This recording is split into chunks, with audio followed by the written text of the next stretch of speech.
దేవుడు మనకు మరొక సంవత్సరంలో ఆయన పునరుద్ధాన కృపను, పునరుద్ధాన బలమును, పునరుద్ధాన శక్తిని మనకిచ్చినందుకు ఆయనకు స్తోత్రాలు చెల్లిస్తూ మీ అందరికీ ఈ యొక్క ఈస్టర్ శుభములు దీవెనలు కలగాలని ప్రభు పేరట కోరుకుంటున్నాను.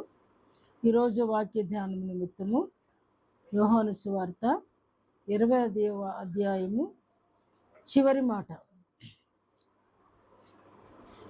యోహాను సువార్త 20వ అధ్యాయము 31వ వచనము.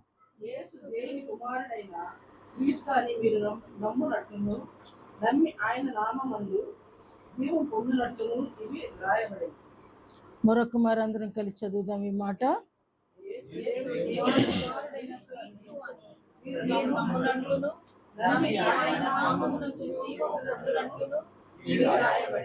దేవునికి స్తోత్రం కలుగును గాక. ఈ యొక్క వాక్యములో ఉన్నటువంటి ప్రతి మాట దేవుడు ఎందుకొరకు వ్రాయించి ఉంచారు అని అంటే మనము నమ్మి జీవము పొందినట్లు. పునరుద్ధాన పండుగ ముఖ్య ఉద్దేశం ఏమిటి అని అంటే ప్రతి ఒక్కరూ కూడా జీవముతో నింపబడినట్లు.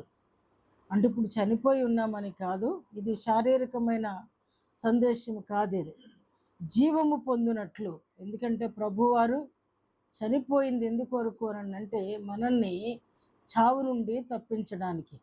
బ్రతికింది ఎందుకొరకు అని అంటే మనము నిత్యము జీవించి ఉండడానికి. అయితే ఈ అధ్యాయంలో చాలామందిని ప్రభువారు దర్శించినట్లుగా ఈ అధ్యాయంలో మనకు కనబడుతుంది. ఈస్టర్ సందేశము ప్రతి ఒక్కరు కూడా తీసుకుంటారు. అయితే ఇక్కడ ఒక మాట మనం గమనించినప్పుడు గుర్తుపట్టలేనటువంటి పరిస్థితిలో ఉన్నటువంటి శిష్యులు, గుర్తుపట్టలేనటువంటి పరిస్థితిలో ఉన్నటువంటి మేరీ, వీళ్ళందరూ మనకి ఇక్కడ కనబడుతూ ఉన్నారు.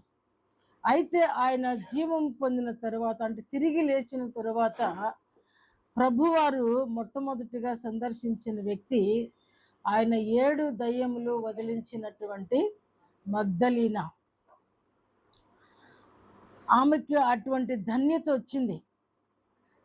ఆమె ఆశ అటువంటి ధన్యతను పొందుకోవడానికి దారితీసింది. ఆమె ప్రభు పట్ల కలిగి ఉన్న ప్రేమ, ప్రభు పట్ల కలిగి ఉన్నటువంటి శ్రద్ధ, నిజంగా ఆమె చూపించినటువంటి ఆ యొక్క మిడ్ నైట్ నుంచి కూడా ఆ తపన, ప్రభు పట్ల ఆమె విస్తారమైన ప్రేమ. మరియతో అంటాడు, పాపాత్మురాలైనటువంటి స్త్రీని ఆయన దగ్గరికి తెచ్చినప్పుడు ప్రభు అంటున్న మాట, విస్తారముగా ఈమె నన్ను ప్రేమించింది కాబట్టి ఈమె విస్తారమైన పాపములు క్షమించబడ్డవి. అంటే ఎవరు విస్తారంగా ప్రేమిస్తారో వాళ్ళు దేవునిని వెతుకుతారు. అది రాత్రనక పగలనక. అందుకే నాకు ఆ పాట చాలా ఇష్టం. రాజా నీ భవనములో రేయి పగలు వేచి ఉండే ధన్యత.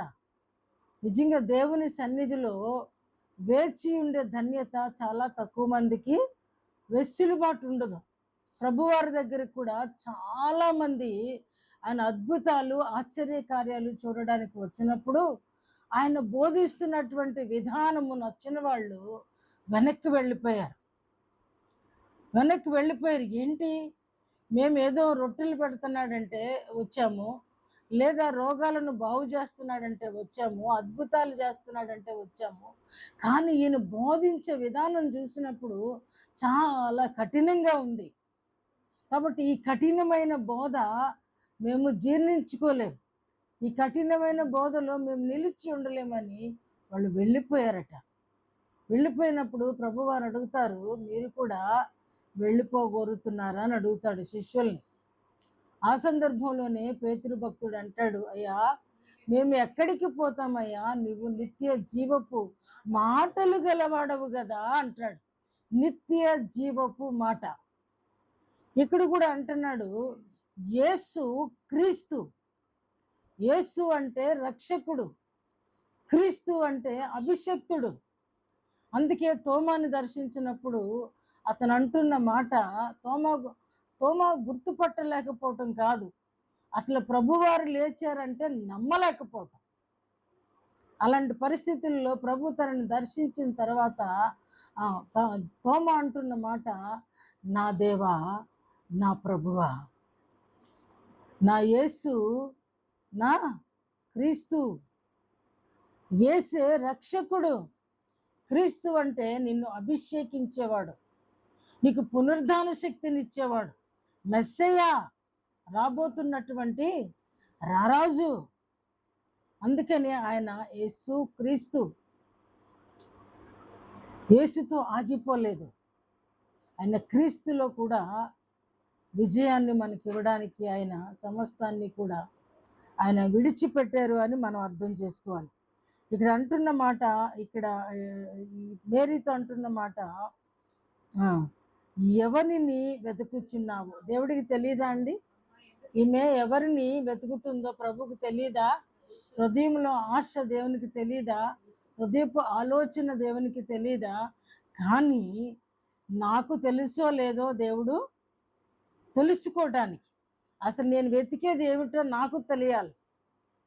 కాబట్టి వీళ్ళందరినీ దర్శించినప్పుడు చూడండి, 20వ వచనం చూసినప్పుడు, శిష్యులు ప్రభువును చూచి సంతోషించిరి. ఏం కూడా చెప్తుంది 18వ వచనంలో, మగ్దలేనే మరియా వచ్చి, నేను ప్రభువును చూచి తిని, నేను ప్రభువును చూచి తిని. ఎంత సంతోషమో! ప్రభువును చూస్తే ఎంత సంతోషమో, ప్రభు మనల్ని దర్శిస్తే ఎంత సంతోషమో. ఇక్కడ అద్భుతమైన సందేశం ఇక్కడ ప్రభువారు ఇస్తున్నారండి. ఈ అధ్యాయంలో అదే హైలైట్. 22వ వచనం చూస్తే, ఆయన ఈ మాట చెప్పి వారి మీద ఊది పరిశుద్ధాత్మను పొందుడి. ఇక్కడ అండర్లైన్ చేసుకోండి మీ బైబిల్లో, మీరు ఎవరి పాపములు క్షమింతురో అవి వారికి క్షమింపబడును, ఎవరి పాపములు మీరు నిలిచి ఉండనిత్తురో అవి నిలిచి ఉండును. ఈ పునరుద్ధాన శక్తి చూడండి, మనం ఎవరిని క్షమిస్తామో, ప్రభు నేర్పిన ప్రార్థనలో ఏమని ఉంటుందంటే, మీరు క్షమించిన ప్రకారము మీ పాపములు క్షమించబడును అని ఉంది. ఇక్కడ కొంచెం ఒక స్టెప్ ముందుకు వచ్చి ప్రభు అంటున్నారు, మీరు ఎవరిని క్షమిస్తారో, మీరు ఎవరి పాపములు క్షమిస్తారో అవి వారికి క్షమించబడును. అంటే యేసు స్థానాన్ని దేవుడు నీకు ఇస్తున్నాడు అనేది ఇక్కడ నువ్వు తీసుకోకూడదు. లెక్కేంటి అని అంటే, నీ పట్ల వారు చేసినది నీ దగ్గరకు వచ్చి క్షమాపణ కోరినప్పుడు తప్పకుండా మీరు క్షమించాలి. చూద్దాంలే, పోద్దాంలే, అది అవసరం లేదులే అని పంపించకూడదు. మీరు ఆ రోజు క్షమించారు అని అంటే వారి పాపము క్షమించబడుతుంది. అంటే యేసు స్థానము తీసుకోమని దీని అర్థం కాదు. అక్కడ చిన్న యేసునిగా మనం అక్కడ పేరు రాసుకోవటం కాదు. కానీ మన దగ్గరకు వచ్చిన ప్రతిదీ కూడా క్షమించే, అంటే ఈ యొక్క పునరుద్ధాన బలము లేదా ప్రభావము ఏమి మొట్టమొదటిగా చూపిస్తుందంటే క్షమాపణ, క్షమాభిక్ష. కల్వరి శిలువలో ప్రభువారు ప్రాక్టికల్గా చేసి చూపించింది. 2వ మాటలో అంటాడు కదా, నేడే యేసు నీ రాజ్యముతో వచ్చినప్పుడు నన్ను జ్ఞాపకము చేసుకో అని అన్నాడు. కానీ ప్రభు అన్నది ఏంటంటే, ఈరోజే నీవు నాతో కూడా పరదైస్సులో ఉంటావు. అంటే ప్రభు వారు అక్కడ క్షమించారు. మొట్టమొదటిదేమో వీరు ఏం చేస్తున్నారో వీరికి తెలీదు, వీరిని క్షమించు అన్న యేసు 2వ మాటకు వచ్చేసరికి క్షమించడం మనం చూస్తున్నాం. అంటే ఎందుకొరకు ఈ శిలువ మరణం, ఎందుకొరకు ఈ పునరుద్ధాన బలం అని అంటే మనల్ని క్షమించడానికి, రెండవది మనము క్షమించడానికి. మొట్టమొదటి మాట, మనము క్షమించబడడానికి ఆయన చనిపోవలసి వచ్చింది. ఈ 2వ మాటలో చదివినప్పుడు యేసు క్రీస్తు జీవము అనే మాట ఉంది కదా, జీవము పొందినట్లు, మీరు జీవము పొందినట్లు అంటే మీరు మరలా చనిపోయినా సరే మరలా ఒక దినాన తిరిగి లేచి, అంటే మరణము క్రైస్తవునికి మరణము కాదు, నిద్ర, నిద్రించుట అంటాం కదా. ప్రభునందు నిద్రించను. వాళ్ళు కొంచెం డీప్ స్లీప్లో ఉన్నారు, అంతేగాని వాళ్ళు పూర్తిగా వాళ్ళకి జడ్జిమెంట్ అయిపోయి వాళ్ళ వాళ్ళకి ఇక జీవము లేని వారు కాదు, వాళ్ళ జీవము క్రీస్తులో దాచబడి ఉన్నది అంటాడు. కొరింథీయులకు రాస్తూ అంటాడు, ఆ, నీ జీవము క్రీస్తులో దాచబడి ఉన్నది. ఇప్పుడు క్రైస్తవుడికి ఆయన పునరుద్ధానం ఏమిచ్చింది అని అంటే మరణము నుండి బయటికి లాగివేసి అతనిని స్లీప్కి ఇచ్చి ఆ జీవాన్ని ఏ ఎముకలోనో దాచి ఆ జీవాన్ని ఆయన దగ్గర భద్రపరిచాడు. కాబట్టి ఆయన తిరిగి లేవలసి వచ్చింది, అందుకే ఆయన చనిపోవలసి వచ్చింది. చాలామందికి అర్థం కానిది ఏంటంటే ఆయన చావకుండానే అలాగే జీవించి ఉండొచ్చు కదా, కానీ ఆయన చనిపోయిన తర్వాత కూడా మరణ బంధకాలన్నింటినీ కూడా ఆయన జయించి, అంటే జయశీలుడు అని ఏదైనా జయించి ఉంటేనే ఈ లోకంలో అన్నిటికంటే భయంకరమైనది బలమైనది మరణం. మన వారిని మనం చూస్తూనే ఉంటాం, వారి జీవము వారిని విడిచి ఏమీ చేయలేం. ప్రక్కనే ఉన్నప్పటికీ కూడా, ఏమి చెయ్యి పట్టుకుని ఉన్నప్పటికీ కూడా. మొన్న శారద గారు తల్లి చనిపోవడానికి రోజు ఆ చేతిలో చేసి పట్టుకునే ఉన్నారు. ఆగిందండి జీవం? ఆగదు. అందుకని అంత భయంకరమైన దాన్ని, అంత బలమైన దాన్ని, ప్రేమను గురించి కూడా అంటాడు కొరింథీయులకు రాస్తూ, ప్రేమ మరణమంతా భయంకరమైనది. అందుకని ప్రభువారు బ్రతికి ఉండటం కాదు, చనిపోయినా సరే విశ్వసించేవాడిని బ్రతికించడం కొరకు ఆయన మరణంలో పాలు పొందవలసి వచ్చి ఉంది. అంతేగాని ఆయన మరణాన్ని జయించి మరణాన్ని నీ ముల్లెక్కడా అని విరిచివేయడానికే ఆ మరణము గుండా, మరణ ద్వారము గుండా వెళ్ళాల్సి వచ్చింది. ఎందుకనంటే ఆ మరణము ఆయనను ఏమీ చేయజాలదు అనేది నిరూపించడానికి. అలాగనే ఆయనను ఆశ్రయించిన వారికి ఒకవేళ మరణము కూడా వారిని ఏమీ చేయకుండునట్లు ఆయన సర్వాధికారమును పొందినట్లు ఆయన ఆ మరణము గుండా వెళ్ళవలసి వచ్చింది, తర్వాత తిరిగి లేవవలసి వచ్చింది. అంటే ఈరోజు లేచిన సందర్భం ఏమిటి అని అంటే మనలను జీవముతో ఎవరిని నింపుతాడు అని అంటే ఆ క్రీస్తు అని మీరు నమ్మునట్లును నమ్మి ఆయన నామమందు జీవము పొందినట్లును. ఈరోజు ప్రభు ఇస్తున్నటువంటి ఒక విధంగా చెప్పాలంటే ఒక బ్లెస్సింగ్, రియల్ బ్లెస్సింగ్. చాలామంది మనం ఆశించేది ఎప్పుడు కూడా ఈ లోక సంబంధమైన ఆశీర్వాదాల కొరకు మనం ఎక్కువగా ఇష్టపడుతుంటాం. ఎందుకంటే మన వీక్నెస్ అది శరీరము బలహీనమైనది కాబట్టి దాని వీక్నెస్. రేపటికి ఏమి లేకపోతే ఎలా, పిల్లలకి ఏమి సమకూర్చపోతే ఎలా అనేది అలా శరీర సంబంధంగా, అంటే శరీరాన్ని గురించి వ్రాయబడింది బలహీన ఘటము, బలహీనమైన కుండ ఇది. ఈ కుండ కొంచెం గట్టిగా పెట్టినా, దీనికి ఏమైనా ఒత్తిడి తగిలినా ఆ వీక్నెస్ ఉంది. అయితే ఇక్కడ ప్రభు అంటున్నాడు అది బలహీన ఘటమైన, అది ఎందుకు పనికిరానిదైనా, ఆ చిన్న బాధ కలిగితే శరీరం అంతా కూడా లెగదు కదా. ఒక చిన్న కడుపులో నొప్పి వచ్చింది అనుకోండి, శరీరం అంతా బెడ్ మీద ఉంటుంది, అంతేనా. ఒక చిన్న కాలికి ముళ్ళు కూర్చుకుంది అనుకోండి, అబ్బా అని కేక వేస్తాం, అంటే బ్రెయిన్ వరకు వెళ్ళిపోద్ది ఆ బాధ.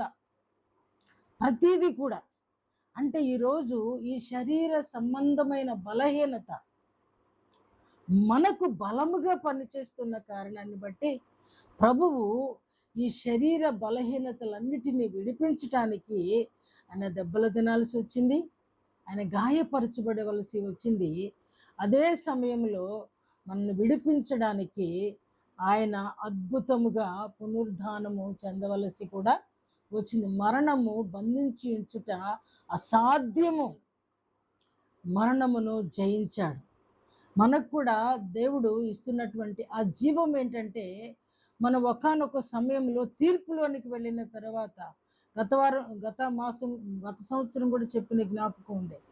మనం అందరము కూడా దేవుని మహాకృపలో, ఆయన రాకడలో ఎత్తబడిన, అంటే తిరిగి జీవాన్ని పొందుకొని, అంటే చనిపోయి బ్రతికించబడిన తర్వాత మనం కూడా అనేటి మాట ఏంటో చెప్పనా? ఓ మరణమా, ఓ మరణమా, ఇది ప్రభు అంటమే కాదు, మొట్టమొదటిసారి ప్రభు అన్నారు. తర్వాత మనం అంట ఆ తీర్పు దినాన లేచి నిలబడి మరణంతో మాట్లాడతామంట. ఓ మరణమా, నీ ముల్లెక్కడా? ఓ మరణమా, నీ విజయం ఎక్కడా?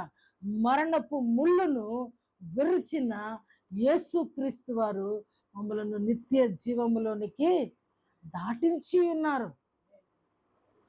అద్భుతం కదా!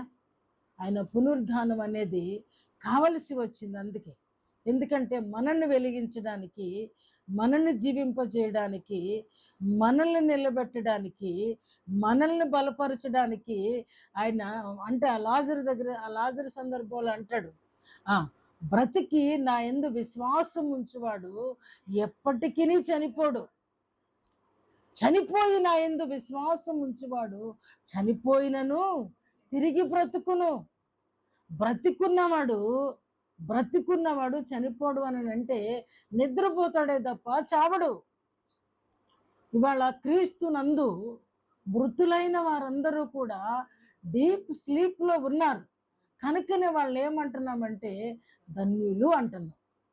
ఎందుకంటే ఈ బాధలు తప్పించుకున్నారు వాళ్ళు, ఈ వేదన తప్పించుకున్నారు వాళ్ళు, శరీర ఇబ్బందులు తప్పించుకున్నారు వాళ్ళు, బిడ్డలో పెట్టే సమస్యలను తప్పించుకున్నారు వాళ్ళు. ఈ లోక సంబంధముగా వస్తున్న ప్రతి దానిని వాళ్ళు తప్పించుకున్నారు. కాబట్టి వాళ్ళ గూర్చి బైబిల్ అంటుంది వాళ్ళు ధన్యులు. బ్రతుకున్నోడికి కదా ఏ కష్టమైనా, కాబట్టి వాళ్ళు ధన్యులు. అందుకని జీవాన్ని మనం పొందుకోవాలి. అంటే బ్రతికుండగానే యేసు క్రీస్తు ప్రభువుని మన సొంత రక్షకుడిగా, అంటే ఓన్ చేసుకోవాలి. నా సొంతమైనప్పుడు నా తండ్రి ఆస్తి, నా తండ్రి వారసత్వం, నా తండ్రి సిరి సంపదలు, నా తండ్రిలో ఉన్నటువంటి ప్రతి ఆత్మీయ ఆశీర్వాదము నా సొంతం అవుతుంది. అందుకని ఈ జో వీణగారు వాళ్ళు ఒక పాట అద్భుతంగా రాశారు. వాళ్ళు, యేసు నేను నీ సొంతమై గోరుచున్నాను. నేను నీ సొంతంగా ఉండాలనుకుంటున్నా. యేసు నా సొంతం కాదు. యేసుకే నేను సొంతం అవ్వాలి. యేసు దానిగా నేను ఉండాలి. యేసు వాణిగా నేను ఉండాలి అని అంటే యేసులాగా ఉంటేనే ఆయన్ని ఓన్ చేసుకోగలుగుతాం. యేసులాగానే ఉంటే ఆయన సొంతం చేసుకోగలుగుతాం, ఆయన దానిగా ఉండగలుగుతాం కదా. షోలమ్మితి గురించి ఒక మాట రాయబడింది. అంటే ప్రభువుని వెతికింది రాత్రి పగలు అరణ్యంలో అక్కడ ఇక్కడ అన్ని చోట్ల వెతికింది. మొత్తానికి ప్రభువును కనుగొన్న తర్వాత ఆవిడ అంటున్న మాట ఏంటంటే, వదిలిపెట్టక పట్టుకుంటేని, ఆయనని నేను విడిచిపెట్టక పట్టుకున్నాను. అంటే ప్రభువుని వెతికి పట్టుకున్న తర్వాత, ప్రభు దానివైన తర్వాత ప్రభువు లాగా మారాలే కానీ, నీ అవసరం లేనప్పుడు ప్రభువుని విడిచిపెట్టి అవసరం ఉన్నప్పుడు ప్రభువుని కలిగి ఉండడం అనేది చాలా దౌర్భాగ్యం కదండి, చాలా దౌర్భాగ్యం. శిష్యులందరూ కూడా ఏదో జరిగిపోబోతుంది అని పారిపోయారు. అంటే లేఖనము కూడా నెరవేర్పు ప్రతివాని జీవితంలో లేఖనము నిరర్ధకం కాదు, లేఖనము నెరవేర్చబడాలి. కానీ వీళ్ళు సాటర్డేకి మళ్ళీ సమకూర్చబడ్డారు చోట. వీళ్ళందరూ ఒక చోట గ్యాదర్ అయిపోయారు. ఎందుకనంటే 3.5 సంవత్సరాలు ప్రభుతో అద్భుతమైన ప్రయాణాన్ని, వీరి జీవితాలను త్యాగము చేసి, వీరి కుటుంబాలను త్యాగము చేసి ప్రభు సేవలో పాలు పొందారు. ప్రభువుని పేతురు అడుగుతాడు, ప్రభువా మేము అన్ని సమస్తాన్ని విడిచిపెట్టి నిన్ను వెంబడించాం కదా, మాకేం కలుగుద్దాయా అని అడుగుతాడు. ప్రభువారు ఇస్తున్న అద్భుతమైన ఆన్సర్ ఏంటంటే, ప్రపంచ పునర్జన్మమునందు మీరు 12 సింహాసనముల మీద కూర్చుండి ఇజ్రాయేలు 12 గోత్రముల వారికి మీరు తీర్పు తీరుస్తారట. ఇంత ఏం చదివించానండి? మీరు ఎవరి పాపములు వాళ్ళ శిష్యులు వాళ్ళు స్వతంత్రించుకుంటున్నారు. వాళ్ళు ఏం చేస్తారటండి? 12 గోత్రాల మీద కూర్చుండి తీర్పు తీర్చబోతున్నారట. వాళ్ళకి ఇచ్చిన ధన్యత ఈ శిష్యులకి ఇవ్వడా? ఆ రోజు వాళ్ళు ప్రభువుని కలిగి ప్రభువుని చూచి వెంబడించారు. వాక్యం చెప్తుంది, చూచి నమ్మిన వానికంటే, తోమతో అంటున్నాడు కదా, చూచి నమ్మిన వానికంటే చూడక నమ్మిన వాడు ధన్యుడు. చూడకుండా నమ్ముతున్నాం మనం. ఈ ఈ యొక్క పరిశుద్ధ గ్రంథాన్ని ఇది క్రీస్తుగా నమ్ముతున్నాం. ఈ మాటలు దేవుని వాక్కులని నమ్ముతున్నాం. ప్రతి ప్రవక్త మాట్లాడిన ప్రతి మాట యెహోవా వాక్కు అని వ్రాయబడిన ప్రతి మాట అది మన ప్రభువు మనకిస్తున్న ప్రేమ సందేశం అని నమ్ముతున్నాం. కాబట్టి మనం ఇంకా చెప్పండి కస్తి, చెప్పే దమ్ము లేదా? ధన్యులం. మనం ప్రభువుని చూడలేదు, ప్రభుతో మాట్లాడలేదు అనేది కరెక్ట్ కాదు. ఈరోజు ప్రభువును చూచినటువంటి సందర్భాలు కూడా ఉన్నాయి. ప్రభు మాట్లాడే ధన్యత కూడా ఈరోజు ప్రతి ఒక్కరికి అజ్ఞాన కాలంలోనంట ప్రవక్తల ద్వారానే మాట్లాడాడట, దీర్ఘదర్శుల ద్వారానే దేవుడు మాట్లాడాడట. ఇప్పుడు ప్రతి ఒక్కరితో దేవుడు మాట్లాడడానికి నీ దగ్గరికే వస్తున్నాడు. ఎప్పుడో తెలిసిన ప్రతి సాయంత్రం ప్రతి తెల్లవారుజాము ప్రభువారు నీ దగ్గరకు వస్తున్నారు. ఎప్పుడు నువ్వు ప్రార్థన చేసినా నీ గదిలోనికి వస్తున్నారు. నువ్వు కూర్చుండి ఆయనను వెతికే చోటులోనికి వస్తున్నారు. మగ్దలీన ప్రభు సమాధి దగ్గరికి వెళ్ళింది, ప్రభువును చూడాలని వెళ్ళింది. కానీ ప్రభుతో సేవలో పాల్గొందిన తను ప్రభువును గుర్తుపట్టలేకపోయింది. కానీ ఈరోజు ప్రార్థన చేస్తూ ఉన్న ప్రభువును చూడాలని ఆశపడుతూ ఉండి ప్రార్థన చేస్తూ ఉంటాం. కానీ ప్రభువుని చూచే వరకు మాత్రము ఆయనను వెతకం. ఎందుకంటే శిష్యులు కూడా అలా చేశారు. మగ్దలీనతో పాటు శిష్యులు కూడా వెళ్ళారు. ప్రభువుని చూడాలి, ప్రభువారు చెప్పారు, ఖచ్చితంగా నేను లేస్తానన్నారు అని చెప్పిన ప్రతి మాట నెరవేర్పుని మేము కన్నులారా చూసాం. ఆయన అబద్ధికుడు కాదు. కాబట్టి ప్రభు లేస్తారని సమాధి దగ్గరకు వచ్చారు. కానీ సమాధి రాయి ఉండడం వల్ల వాళ్ళు ప్రభువును చూడకుండానే వెళ్ళిపోయారు. కానీ తిను విశ్వసించింది, స్వస్థత పొందింది. ఎన్ని దయ్యాలంట? 7 దయ్యాలు బట్టి పిప్పు చేసేసినటువంటి ఈ మగ్దలీనకు ఆశ, మరలా నా ప్రభు సహవాసం నాకు లేకపోతే నా స్థితి అదో గతి అనుకుని ప్రభువారిని వెతుకుతూ ఆ సమాధులలోనే పడుందండి. వెయిట్ చేస్తావా? వెయిట్ చేసింది కాబట్టే తను గుర్తు పట్టలేకపోయినా సరే మరియా అద్భుతమండి, ఎంత అద్భుతమండి. వెయిట్ చేయాలండి, వెతకాలండి. కరెక్టే, నీ కొరకు ప్రతిదీ చెల్లించాడు అన్నది నిజమే. ప్రతిదీ కూడా ఆయన సమర్పించేశాడు, నిజమే. ప్రతిదీ కూడా మనం చేసిన ప్రతీకారానికి ఆయన సత్కారం చేశాడు. ఏమండి, మనమేమో ఆయనకి ప్రతీకారం చేశాం. చెప్పాను కదా గుడ్ ఫ్రైడే. ప్రధాన యాజకులేమి, పెద్దలేమి, ప్రజలేమి, స్వజనులేమి, శాస్త్రులేమి, ఏమంటే పిలాతేమి, హేరోదేమి, వీళ్ళందరూ కూడా మనుషుల ఆర్తనాదాలను బట్టి వారి రాజరికాన్ని కాపాడుకోవడానికి ప్రజలను మెప్పించే విధంగా ప్రభువును సిలువకు అప్పగించారు అని అనడం కంటే ప్రభువారు తన్ను తాను అప్పగించుకున్నారు. కానీ ప్రభువారు ఎవరైతే దూషిస్తున్నారో ఆ దూషణంతానేమో ఆయనలోనికి తీసుకుంటున్నాడు. ఆయన ప్రేమనంతానేమో ప్రజలకు వెదజల్లుతున్నాడు. అంతే కదండి. వీరేమి చేస్తున్నారు అంటే ఏం చేస్తున్నారో మన కళ్ళకు కట్టినట్టు చెప్పాను. మనం ప్రభువుని కేకలు వేస్తున్నారు. వీడు నరహంతకుడు అంటున్నాడు, దేవుని ద్రోహి అంటున్నారు.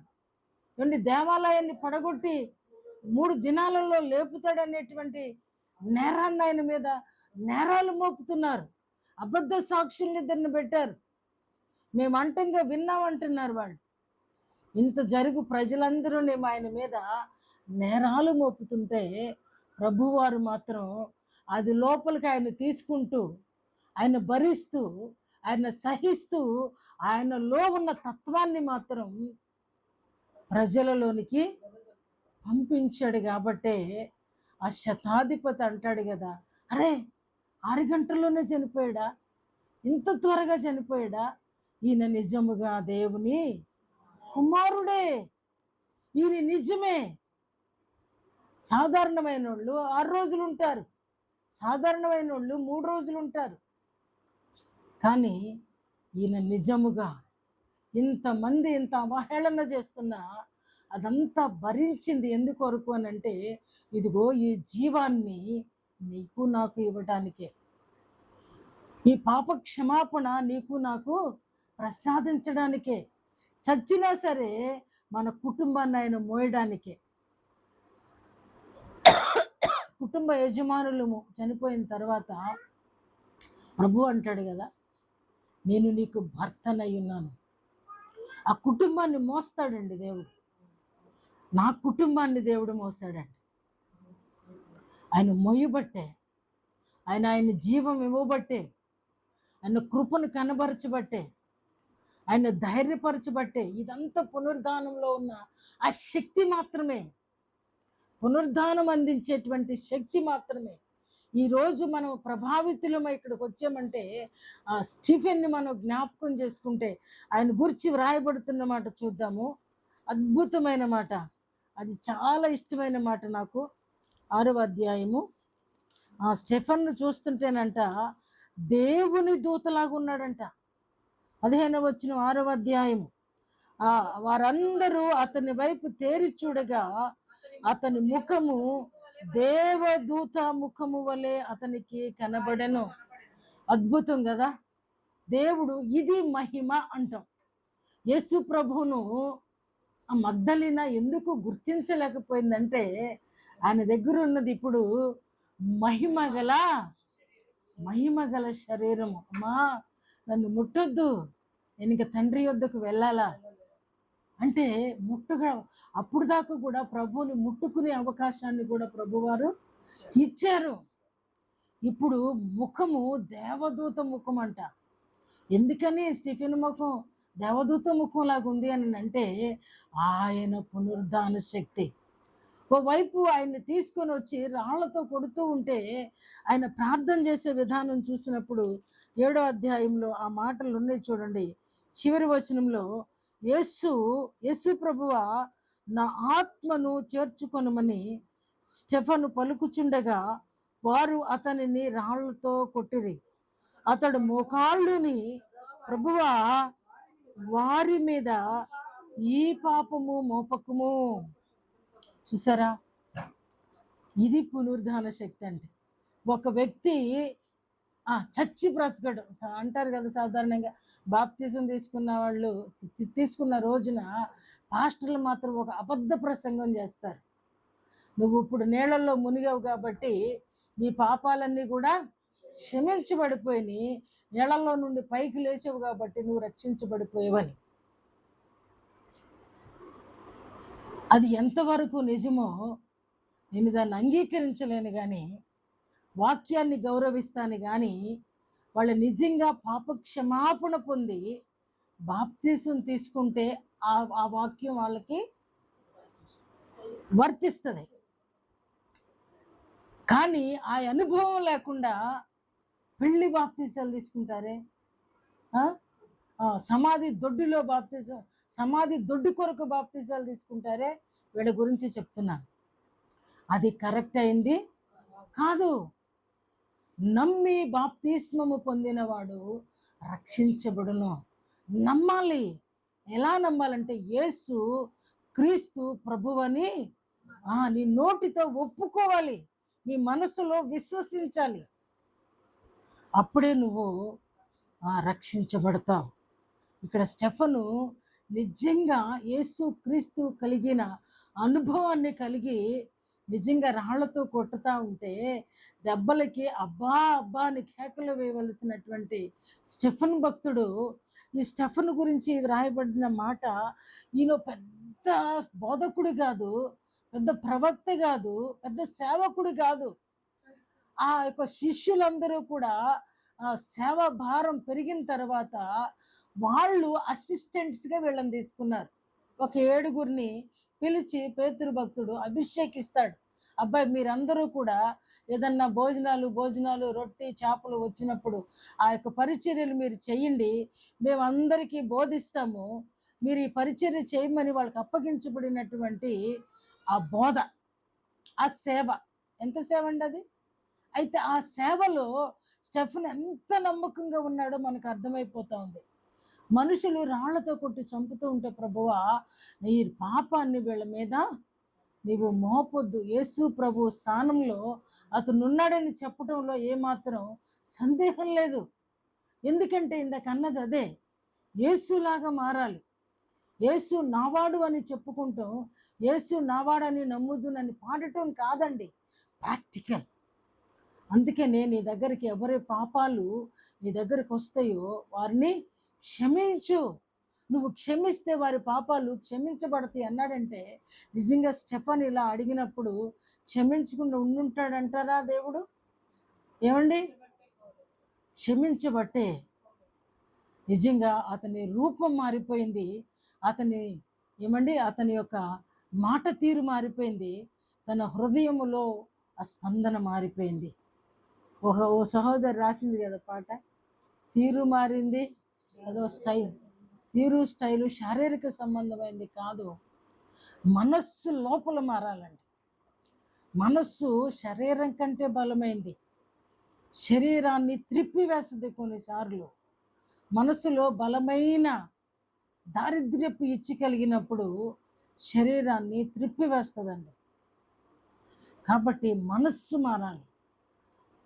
తెల్ల బట్టలు వేసుకున్నంత మాత్రాన కాదు, ఏమండి, నగలు పెట్టుకోనంత మాత్రాన కాదు, పువ్వులు పెట్టుకోనంత మాత్రాన కాదు, ముఖానికి రంగు పూసుకోనంత మాత్రాన భక్తులం అనేది కాదు.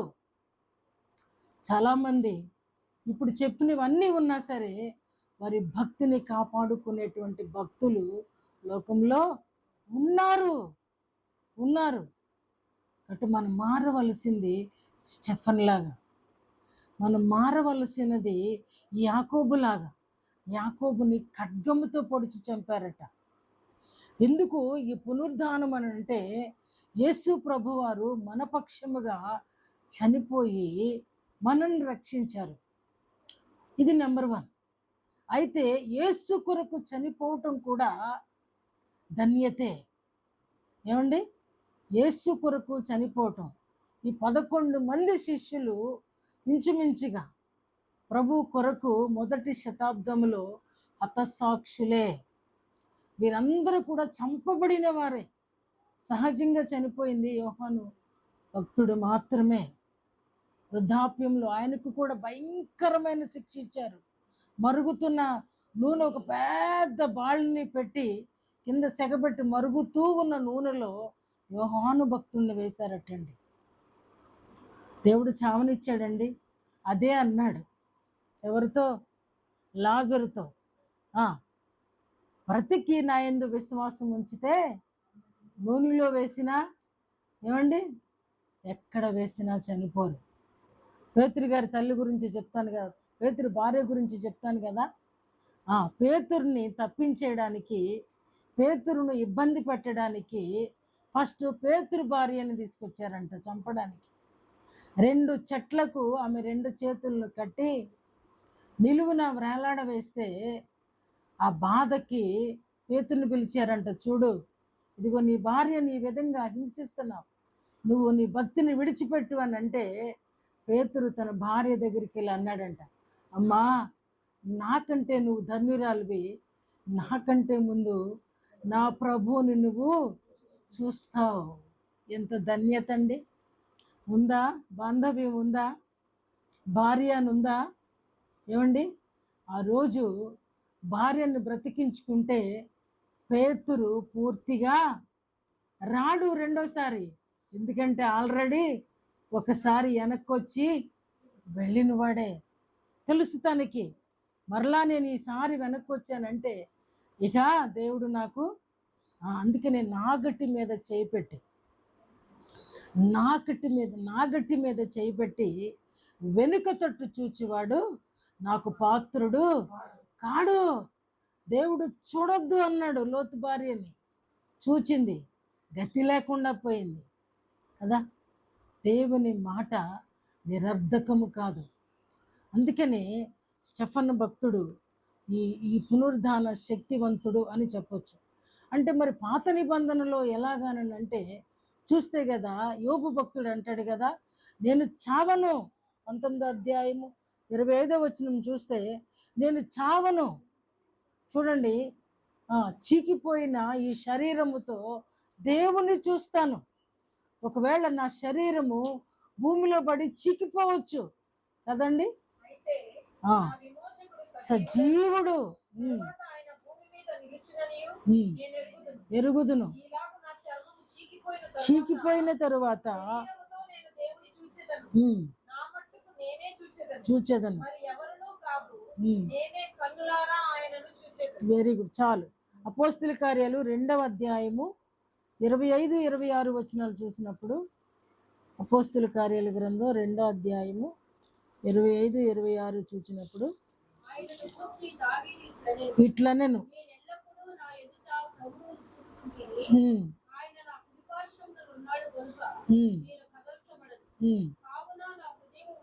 నా హృదయం ఉల్లసించెను, నా నాలుక ఆనందించెను. చాలమ్మ. మరియు నా శరీరము కూడా నిరీక్షణ కలిగి నిలకడగా ఉండును. ఎవరిని గురించి అంటున్నాడండి ఈ మాట? యేసు ప్రభు వారి యందు నిరీక్షణ ఉంచి అంటున్న మాట. నా హృదయము ఉల్లసించెను, నా నాలుక ఆనందించెను. ఏం చూస్తున్నాడండి దావీదు? ఎవరిని చూస్తున్నాడండి ఈ మాట అనడానికి? నా నిరీక్షణ అంటున్నాడు కదా. మరియు నా శరీరము కూడా, ఇదండి, నా శరీరము కూడా నిరీక్షణ కలిగి నిలకడ. అంటే శరీరం చావదనే చెప్తున్నాడా దావీదు భక్తుడు? ఏమండి చూసారా? అంటే దేవుని కలిగిన వారు సాహస కార్యములు, శూర కార్యములు చేస్తారంట. దేవుడు మర్మాలను తెలియజేస్తాడట. అంటే ఆయన సజీవుడు అనేది దావీదు భక్తుడు చూడగలుగుతున్నాడు. ఆయన సజీవుడు అనేది యోబు భక్తుడు చూడగలుగుతున్నాడండి. వాళ్ళు చూచారు కాబట్టి ఆ నిరీక్షణను కోల్పోలేదు, వాళ్ళ భక్తిని కోల్పోలేదు. ఒకవేళ సర్వము కోల్పోయినటువంటి యోబు భక్తుడు ఆ నిరీక్షణ మాత్రం దేవుని మీద కోల్పోలేదండి. కాబట్టి వారు ఈరోజు మన పితరులను భక్తులను అయి ఉన్నారు అనేది మనం ఎరిగి తెలుసుకుంటున్నాం. కాబట్టి అపోస్తల కార్యాల గ్రంథంలోనే 4వ అధ్యాయం 32వ వచనం కూడా ఒక మాట ఉందనుకుంటూ చూడండి. విశ్వసించిన వారందరూ ఏకహృదయమును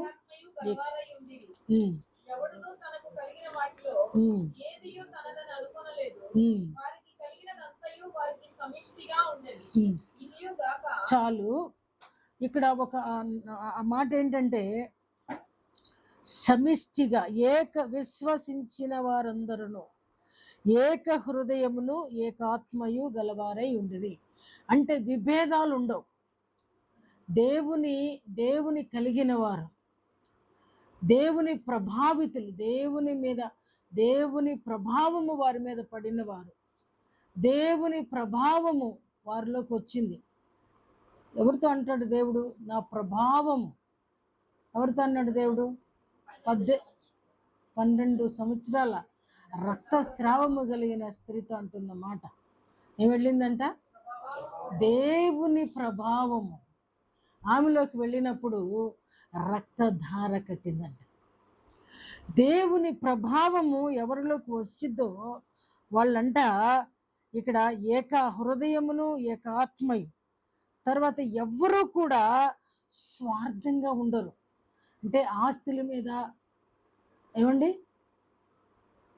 ఇంకా వాళ్ళకి కలిగిన దేని మీద కూడా వాళ్ళ మనస్సును నిలిపి ఉంచుకోరు.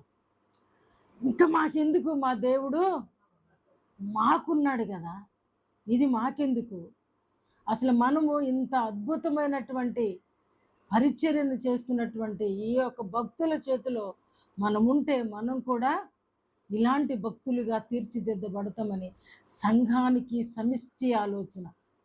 పునరుద్ధానము వాళ్ళకి ఏం కల్పించింది అని అంటే వారందరినీ కూడా ఏకరాశిగా చేసిందంట. వాళ్ళందరూ కలిసి ఉన్నారు, సంఘం అంతా కూడా ఏకమైపోయింది. ఇక పేతురు ఇప్పుడు ఎలా కనపడుతున్నాడంటే వానికి యేసులాగా కనపడుతున్నాడు. పౌలు ఎవరిలాగా కనపడుతున్నాడంటే యేసు ప్రభులా కనపడుతున్నాడు. ఎందుకంటే వారు ప్రభావితులైపోయారు. వాళ్ళలో ఉన్న చెడుగంతా కూడా దొర్లిపోయింది. యేసుని తంతా కూడా వీళ్ళని ఆక్యుపై చేసేసింది.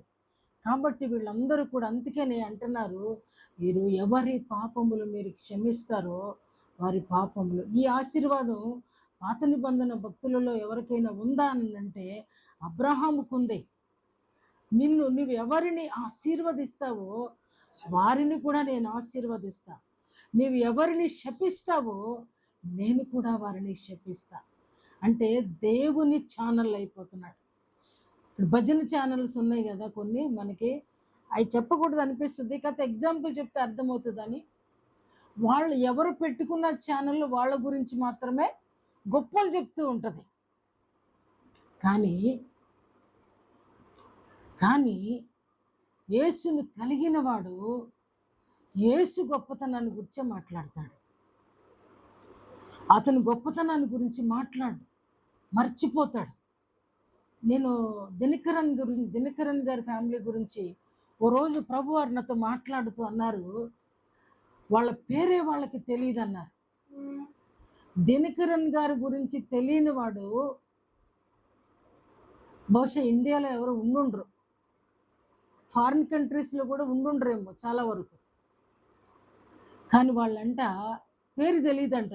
వాళ్ళ పేరు, వాళ్ళకి ఎంత పేరు ప్రఖ్యాతులు ఉన్నాయో అనేది తెలియకపోవటం ఏంటండి. లక్షల మంది జనాలు వాళ్ళ వెనకాల పడుతుంటే, వాళ్ళకి ఐకాన్ ఉంటే వాళ్ళని ఒక పోల్చకూడదు. అలాగా వాళ్ళు ఒక గొప్ప ప్రవక్తలుగా వాళ్ళు ప్రజలు వాళ్ళని ఆస్వాదిస్తుంటే, కానీ ఏంటంటే తీసుకోరు. ఆ మహిమ ఆ ఘనతంతా ఎవరికి సమర్పిస్తారంటే దేవునికి సమర్పిస్తారు. కాబట్టి వాళ్ళ పేరు వాళ్ళకి తెలియదు. ఈరోజు ప్రభు అంటున్నాడు, అరే నా జీవం నీలోకి వచ్చిన తర్వాత పౌలన్న మాట ఏంటండి, ఇక నువ్వు జీవించేవాడను నేను కాదు. అంటే క్రీస్తే నాలో జీవించాల. నీ పేరు నీది ఉంటుంది కానీ నీ బ్రతుకంత క్రీస్తుదే. ఏమండి, ఆ బ్రతుకంతా క్రీస్తు కొరకే. కాబట్టి అలా జీవించాలని కోరుకోవాలని ఈరోజు పునరుద్ధానం మనకి బోధిస్తుంది. ప్రభువారు లేచింది ఎందుకు అని అంటే నిన్ను ఉన్న స్థితి నుంచి లేపడానికి. ఏ స్థితి అండి? ఉన్న స్థితి. ఏ స్థితిలో ఉన్నావు అనేది ఎరిగి తెలుసుకుంటే ఉన్నత స్థితికి లేపుతాడు. ఉన్న స్థితిలో కూర్చుండి నేను కదలేనయ్యా, నేను లేవలేనయ్యా, నేను రాలేనయ్యా, నువ్వు వచ్చినా సరే నా వల్ల కావట్లేదయ్యా అని అంటే ఆయన కూడా ఆయన దగ్గరికి వస్తేనే కానీ, నా దగ్గరికి వచ్చేవారిని నేను ఎంత మాత్రము త్రోసివేయను అన్నాడు. కానీ నేను వచ్చినప్పుడు మీరు ఆ మాట చెప్పలేదు. కాబట్టి పునరుద్ధానం అనేది నిన్ను ప్రభావితునిగా చేస్తే ఆయన జీవముతో పాటు ఆయన క్షమాభిక్షతో పాటు ఆయన మనస్సును కూడా కలిగి ఉండాలని. ఏమండి, ఉండాలా వద్దా? నిద్ర వచ్చేస్తుందా? నిద్ర వచ్చేస్తుందా? పాత నిబంధనలో కూడా ఓ భక్తుని దైవదూత అన్నారు. మీ అందరికీ తెలుసు, మనం చదివేసి వచ్చాం. ఎవరు? దావీదు భక్తుణ్ణి.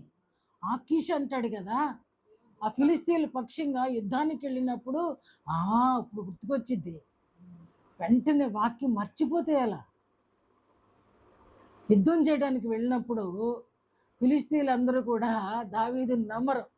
అమ్మ, మన పక్షంగా ఈయనెందుకు యుద్ధం చేస్తాడు, గొలియత్తుని సర్వనాశనం చేసినాడు, ఆ యుద్ధ భూమికి వెళ్ళిన తర్వాత రివర్స్ అయ్యి మనందరినీ కూల్చేస్తాడు కాబట్టి దావీదుని వద్దంటారు సర్దారులు. అప్పుడు అంటాడు ఆకీష్, అంటాడు, అయ్యా నువ్వైతే నిజంగా నాకు దైవ దూతలాగున్నావు, నేను నిన్ను నమ్ముతున్నాను, కానీ మా సర్దారులు నిన్ను, కాబట్టి నువ్వు తిరిగి నీ సంస్థానానికి వెళ్ళిపో. దైవదూత దావీదులో కూడా చిన్న మచ్చ ఉంది, కానీ మచ్చను మరకను ఉంచుకోలేదండి. ఆయన కడుక్కున్నాడు. ఎంతగా కడుక్కున్నాడంటే పరుపు తేలే చేసి అంతగా కన్నీరు విడిచాడు. దైవ కృపను అత్యధికంగా పొందుకున్నాడు. తన కొరకే కాదండి, యేసు ప్రభు వారి రాకడ కొరకు, యేసు ప్రభువుని భూమి మీదకి తెచ్చే అంత నమ్మకము, ఆరాధన కలిగిన వానిగా దావీదు భక్తుడు ఉన్న కారణం చేత ఒక అన్యుడికి కనబడుతున్నాడు. ఆయన ఎలాగా? నువ్వేంటో అనేది నీ ఎదుటోడికి కనపడతాడు. మోషే దిగొస్తా ఉన్నప్పుడు మోషేనే కనపడుతున్నాడు, కానీ ప్రజలకు ఎవరు కనపడుతున్నాడండి? మహిమ కలిగిన మోషే కనపడుతున్నాడు. తేరు చూస్తున్నారు, ఆశ్చర్యపోతున్నారు. ఆ మహిమ ప్రతి భక్తుడిని ప్రభావితం చేసింది. క్రొత్త నిబంధన, పాత నిబంధన వేరు కాదు, అన్నీ కలిపి ఒక్కచోట దేవుడు పొందుపరిచినవే. కానీ ఆయన ఎందు విశ్వసించిన వాడు అద్భుతముగా ప్రభువులాగా మారతాడు. ఆయన జీవం మనలో దాస్తాడు. ఆ జీవము మనలందరినీ కూడా క్రీస్తుకు కలిగిన మనసుతో ప్రభావితం చేస్తుంది. ఎదుటివాడికి మనమేంటో తెలుస్తాం. మాకు పనిచేస్తున్న వాళ్ళు ఒక 3 నెలల బట్టి పనిచేస్తున్నారు కదా, నిన్న అంటున్నారు, ఒక వ్యక్తి దిగొచ్చి, అమ్మా మీకు ఎన్ని వందనాలు చెప్పాలో తెలియట్లేదు, మీరు సేవ చేస్తారంట కదా, మీరే పాస్టర్మ్మ గారు అంట కదా, ఇలాంటి టీ మేము ఎక్కడ తాగలేదు అంటున్నా. నేను తాగేదానికంటే శ్రేష్టమైంది వాళ్ళకి చేసి పడుతున్నా. ఎందుకంటే వాళ్ళందరూ అన్యులు నా దేవుని మందిరాన్ని కట్టడానికి వచ్చారు. కాబట్టి నా దేవుని ప్రజలు ఎలా ఉంటారో వాళ్ళకి తెలియాలంటే నేను రోజు ఏం పెట్టలేను వాళ్ళకి, ఆ టీ నీళ్ళు మాత్రమే పోయగలను. అది శ్రేష్టమైనది ఇచ్చాను అనుకో, క్రిస్టియన్స్ అంటే ఇంకెలా ఉంటారో అనుకుంటున్నామమ్మా, కానీ ఇలా కూడా ఉంటారా అంటున్నారండి. ఇది గొప్ప కొరకు చెప్పేది కాదు, చెప్పాల్సిన అవసరం కూడా లేదు. మనల్ని గుర్తించిద్దండి లోకం, మన లోటుపాట్లు తడుముద్ది, మన భక్తిని గుర్తిస్తుంది, మన మంచిని గుర్తిస్తుంది, మన చెడును గుర్తిస్తుంది. లోకానికి కావలసింది మన మంచి కన్నా మనలో చెడుగే, కానీ దేవునికి కావలసింది మనలో ఒక మంచి. ఆ ఒక మంచితో ఆయన దగ్గరకు వస్తే ప్రభు అద్భుతం చేయడానికి అందరి దగ్గర కూడా మీరు అలాగ ఉండు ఇలాగ ఉండు అని చెప్పలేదు. నీ దగ్గర ఏది ఉంటే అందులో నుంచే దేవుడు అద్భుతాలు జరిగించాడండి. కాబట్టి ఈరోజు ఈ పునరుద్ధాన ప్రభావితం అనేది మనం కూడా నిజంగా ప్రభావితం అయితే మన లైఫ్ ప్రాక్టికల్గా ఉంటుంది. థియరీగా ఉన్నంత కాలం ఇతరులకి మనం పనికిరాం, మనకి పనికిరాం. ఎప్పుడైతే థియరీ నుంచి ప్రాక్టికల్కి వస్తామో మన లైఫ్ మనకి ఇతరులకి మాదిరిగా ఉంటుంది, ఇతరులకు ఆశీర్వాదకరంగా ఉంటుంది, మన కుటుంబాలకు మన ఒక మాదిరికరంగా ఉంటుంది. నేను ఎప్పుడు చెప్తాను, మా నాయనమ్మ అద్భుతంగా ప్రార్థన చేసేది. ఆ చివరి దినాల్లో ఆమె దగ్గర నేను పడుకునేదాన్ని. అద్భుతంగా పాడేది ఆంధ్ర క్రైస్తవ కీర్తనలు. ఎన్ని కీర్తనలో 12 వచనాలు కంటతాంకి. మంచి తెలివైంది. నిండు వృద్ధాప్యం 80+. ఆ టైంలో కూడా ఆమె స్వరంలో మార్పు రాలా. ఆమెకు ప్రార్థన చేసేటప్పుడు 6 కుమారులు 3 కుమార్తెలు, వారి పిల్లలు ఎన్ని 4-5 తరాలు చూసేసింది ఆవిడ. వాళ్ళందరి కొరకు పేరు పేరున ప్రార్థన చేసేదండి. ఆమె వేసిన విత్తనం, ఆమె ఆ గదిలో ప్రార్థన చేసింది, ఈరోజు నా ఇంటిలో ఆరాధన దేవుడు ఎక్కడికి పోదండి. పుణ్యం కొద్దీ పురుషుడు, దానం కొద్దీ బిడ్డ లేదు అంటారు. మనం పుణ్యం చేస్తానంట, అది బైబిల్ చెప్తుంది, నీళ్ల మీద అంట నువ్వు ఆహారము చల్లితేనంట, ఏంటంట తెలుసా? చల్లితే ఏమవుతుందండి? గింజలు ఎక్కడేస్తున్నామండి? గింజలు రైతు ఎక్కడేస్తాడు? నేల మీద వేస్తాడు, నీళ్ల మీద వేస్తాడు. అది పంట అవుతుందండి, విస్తారమైన పంట అవుతుందండి. కాబట్టి ఆ పంటవి క్రైస్తవుడే. ఆ పంటగా చేసేది పునరుద్ధానమే. ఒకవేళ క్రీస్తు చనిపోయి అలాగే ఉండుంటే ఆ 12 మంది కూడా ఆ యొక్క యెరూషలేములో గల్లంతైపోయి ఉండేవాడు. కానీ ప్రభు పునరుద్ధానం ప్రపంచానికే భీకర హోమం, విజయ పతాకం కదండి. ప్రపంచమే ఆస్వాదిస్తుంది. ఎవరు కూడా అన్యులు వచ్చి మన ప్రభువుని అంగీకరిస్తున్నారు, ముస్లిమ్స్ వచ్చి మన ప్రభువుని అంగీకరిస్తున్నారు, ఇదే సత్యమని ప్రకటిస్తున్నారు. జుట్టు బాగా ఉండేటువంటి ఒక అతను చెప్తా ఉంటాడు, ఆయన దేవుడు అంటారు, నేను పేరెత్తను. ఆయన కూడా అన్నాడు, యేసు క్రీస్తు దేవుడు, క్రిస్మస్ ఉంది అని అన్నాడండి. నిజంగా దయ్యాలు కూడానంట యేసు క్రీస్తు ప్రభు అని గడగడ వణుకుతున్నాయి అంట. కాబట్టి మనకి ఈరోజు ప్రభు పునరుద్ధాన పండుగలో పాలు పొందటమే కాదండి, ఆయన జీవంలో పాలు పొందే ధన్యతను కూడా దేవుడు ప్రసాదించాడని జ్ఞాపకం చేస్తూ, మనందరము కూడా ఆ పునరుద్ధాన శక్తి చేతను, పునరుద్ధాన పునరుద్ధాన ప్రభావము పొందిన వారమై క్రీస్తుని చాటే యత్నములో సఫలీకృతం అవ్వాలని, మన పరుగు తుదముట్టించబడాలని, దేవుడు అనుగ్రహించే జీవ కిరీటం పొందుకోవాలని ప్రభు పేరిట హెచ్చరిక చేస్తూ ప్రేమపూర్వక ఈ మాటలను ప్రభువు దీవించునుగాక. ఆమేన్.